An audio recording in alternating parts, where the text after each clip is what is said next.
মানুষকে ডাকো, হে বান্দা বান্দি, মহান আল্লাহর দিকে তুমি মানুষকে কিভাবে ডাকবা? ওই মুয়াজ্জিন সাহেবে মসজিদের মিনারায় দাঁড়িয়ে হাইয়া আলাস সালাহ বলে ডাক দেয়, হে মানুষ তোমরা নামাজের দিকে আসো, নামাজের দিকে আসো। হাইয়া আলাল ফালা বলে ডাক দেয়, কল্যাণের দিকে আসো, কল্যাণের দিকে আসো। হ্যাঁ ভাই, আপনি রাস্তা দিয়ে হেঁটে হেঁটে মসজিদে যাইতেছেন, আপনার আরেকজন ভাইকে সামনে পাইছেন, ওই ভাইকে আপনি আহ্বান করেন, ভাই আজান হয়ে গেছে, নামাজ যাইতে হবে, নামাজে চলেন। আপনি আল্লাহর দিকে আহ্বান করলেন, উত্তম কথা বললেন, সময় হয়ে গেছে নামাজ আদায় করতে হবে, সময় হয়ে গেছে নামাজ আদায় করতে হবে, সময় হয়ে গেছে আল্লাহকে সন্তুষ্ট করতে হবে, সময় হয়ে গেছে, সময় হয়ে গেছে জীবনের বদ আমলগুলা দূর করতে হবে, সময় হয়ে গেছে, সময় হয়ে গেছে মহান আল্লাহর নৈকট্য হাসিল করতে হবে।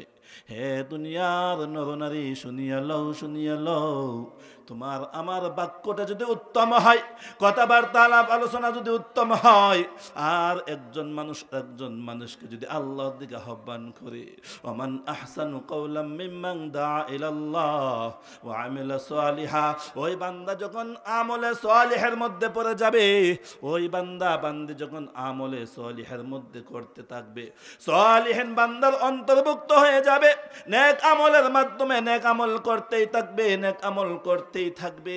দেখেন নেক আমল কাকে বলে? রাস্তার মধ্যে একটা কষ্টদায়ক বস্তু পড়ে রয়েছে, রাস্তার মধ্যে একটা গাছের ডাল পড়ে রয়েছে, রাস্তার মধ্যে একটা কাঁটাযুক্ত ডাল পড়ে রয়েছে, মানুষ চলাচল করতে কষ্ট হবে, ওই ডালটা আপনি সরিয়ে দিলেন, আপনার ইমানি দায়িত্ব আদায় হয়ে আপনি নেক আমলের মধ্যে পড়ে গেলেন। সুবহানাল্লাহ।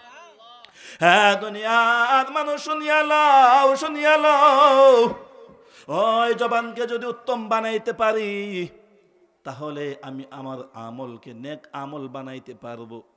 ওই জবানের মধ্যে সব কিছু, ওই জবান দিয়ে মানুষ মিথ্যা কথা বলে, ওই জবান দিয়ে মানুষ সত্য কথা বলে, ওই জবান দিয়ে মানুষ চুগলখড়ি করে, ওই জবান দিয়ে মানুষ একজন আরেকজনের মাইরে লাগাইয়া দেয়, ওই জবান দিয়ে মানুষ মানুষকে কটু কথা বলে, ওই জবান দিয়ে মানুষ মানুষকে তলোয়ারের চাইতে আঘাত করে, ওই জবানের মধ্যে এত দার, এত দার, এত বিষ, এত বিষ, ওই জবানের কথার কারণে, ওই জবানের মাধ্যমে আঘাত করার কারণে একজন মানুষ আরেকজন মানুষকে হত্যা করে ফেলে, নাউজুবিল্লাহ।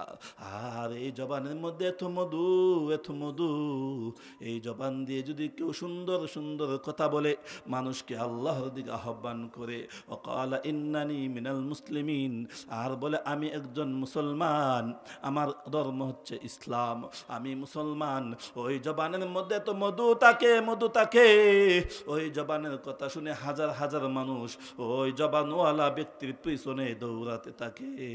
সুবহানাল্লাহ। হ্যাঁ দুনিয়ার মানুষ, সাহাবায়ে কেরামের যুগে সাহাবায়ে কেরাম কেমন ভাবে ন্যায় বিচার করেছেন, আমি আমার নিজের প্রতি ন্যায় বিচার করতে হবে। হে বান্দা, হে আমার বাবা, হে আমার মা, হে আমার ভাই, হে আমার বোন, আমি বলতে চাই, আমি জিজ্ঞাসা করতে চাই, আজকে যারা আমরা এই মাহফিলের মধ্যে আছি, আমরা যদি সকাল থেকে নিয়ে এখন রাত পর্যন্ত নিজের জীবনের হিসাবটা মিলাই,